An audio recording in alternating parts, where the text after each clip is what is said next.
veillez, priez, afin que vous ne tombez pas en tentation. Il dit, l'esprit est disposé, la chair est faible. La chair vous fait faire ce qu'elle veut si vous ne priez pas. L'opposé des désirs, des passions de la chair, c'est la prière. Mais la prière sans cesse. C'est pourquoi il a dit, veillez et priez. Quand on dit veiller et prier, c'est pas forcément passer des nuits sans dormir. Veiller et prier, ça veut dire prier tout le temps. Ça veut dire veiller sur la prière. Ça veut dire veiller à prier. Ça veut dire soyez tout le temps en prière. Paul le dit littéralement en disant priez sans cesse. Comment est-ce qu'on n'est pas passionné des choses? C'est en étant passionné de Christ. Passionné par quoi? Par le moyen de la prière. Tu es toujours en prière.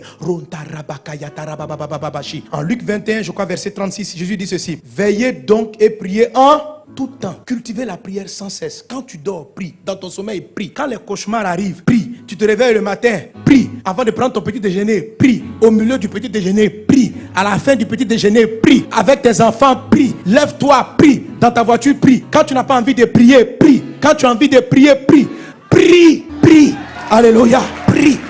En tout temps. On dit veillez, priez en tout temps. Saison de pluie, tu pries. Saison sèche, tu pries. Il prie seulement, prie. La prière crée une atmosphère. Quand vous êtes sur un territoire, vous priez. Il n'y a plus de malédiction qui tient. La malédiction est suspendue. Parce que la prière est une zone que Dieu sécurise. Votre vie doit être une vie de prière. Jésus a dit, ma maison sera appelée une maison de prière.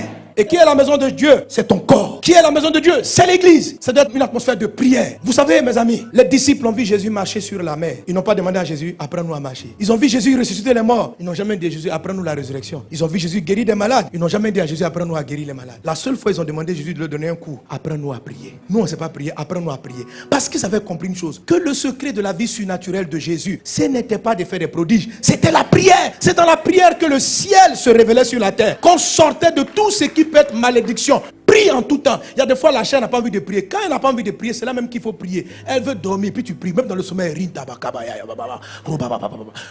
tu pries. Tu te réveilles, tu es en forme, tu pries. Tu as sommeil, tu pries. Prie. Prie. Ne justifie rien. Les disciples disent on a sommeil. Jésus dit je m'en fous. Priez. On dit mais nous on a sommeil. Laisse-nous dormir 30 minutes. On ne dort pas. Priez. Il dit mais comment on va faire? Il dit la chair est faible, l'esprit est disposé. Donc priez. Priez en langue. Priez en esprit. Prie. Dis à ton voisin prie. Tous les hommes spirituels, tous les gens de victoire prient. Et c'est la prière qui prend le temps, qui amène tous ceux qui sont dans votre entourage à être sous bénédiction. C'est comme ça que vous faites transiter la bénédiction qui est en eux. Quand vous priez, les gens qui travaillent avec vous, votre mari, si tu pries, la malédiction ne peut pas le toucher. Quelles que soient les réclamations de ses parents, toi ta maison est devenue une maison de prière. Lui il a un problème dans sa vie. Ton chauffeur, tu pries dans les voitures que tu achètes. Tu pries dans ton magasin. C'est la chair qui va te dire, il ne faut pas prier, que les gens vont te prendre pour un fou. Quelle affaire de fou. Prie, sois fou même, prie. Ta nouvelle boutique tu ouvres, tu dis les gars, on commence par la prière. Rinda baba, apprends à tes collègues à prier. Tu vas préserver leur vie, tu vas préserver leur famille. Ne sois pas un genre, on dit non, les gens vont penser que tu es un intello, que tu es un intello, tu as fait de grandes études. Comment tu crois en des choses comme ça? Les gens qui te parlent sont les diaboliques. Eux, ils vont faire des incantations avant d'arriver dans ton lieu de travail. Et puis toi, tu es prié, ils veulent te donner un complexe de, il faut te jouer un homme comme eux. Tu n'es pas comme eux.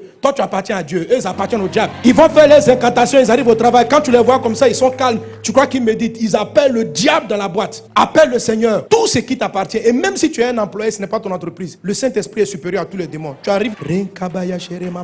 Tu vas paralyser la malédiction qui est sur la société. Tu vas paralyser. Tu vas changer la tendance des choses. Créer l'atmosphère de prière. La prière est une communication avec Dieu. La prière est le câble qui vous connecte au ciel. Alléluia. C'est un câble. Il faut savoir adresser la prière. Écoutez mon message sur 7 étapes pour une vie de prière de victoire. J'explique tout. La prière permet aux anges de monter, de descendre. La prière fait descendre le ciel sur la terre. La prière suspend toute malédiction dans un environnement donné. Amen. Si tu pries que tu vois la malédiction frappe encore, augmente ta prière. Augmente seulement. À un moment donné, elle va renverser la situation. Si une maladie persiste dans ton corps, prie, prie, prie, prie, prie, jusqu'à elle va partir. Prie. Pierre avait une réclamation. Jésus dit, j'ai prié pour toi. La réclamation va plus avoir son effet. Donc il a régné, il est revenu à Jésus. Satan n'a pas gagné. La prière a sorti l'apôtre Pierre d'une réclamation satanique. La prière va sauver vos collègues. La prière va sauver votre conjoint. La prière.